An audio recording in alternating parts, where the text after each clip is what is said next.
নবীজি দুখানা হাত উত্তোলন করে দোয়া করলেন, আল্লাহুম্মা ইহদি উম্মা আবি হুরায়রা, আয় আল্লাহ তাআলা আমি দোয়া করি তুমি দয়া করে আবু হুরায়রার মাকে হেদায়েত নসিব করে দাও।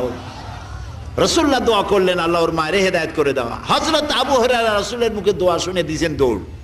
পিছন থেকে সাহাবীরা মনে করলেন আবু হুরায়রা দৌড়ায় কেন, জামা টেনে ধরছে পিছন থেকে। জিজ্ঞেস করলে আবু হুরায়রা দৌড়চ্ছ কেন, কোনো বিপদ হয়েছে নাকি? কয় না, কোনো বিপদ হয় নাই, আমাকে ছেড়ে দাও। কেন, কি হয়েছে? হযরত আবু হুরায়রা বলেন, সাহাবীরা আমাকে ছাড়ো, আমি দৌড়াইয়া বাড়ি গিয়ে দেখতে চাই। আমি আগে দৌড়াইয়া বাড়ি পৌঁছলাম, নাবি বাড়ি পৌঁছবার আগে আল্লাহ নবীর দোয়া আমার বাড়ি পৌঁছায়। সেই দুইটা জিনিসের কোনটা আমি দেখতে চাই।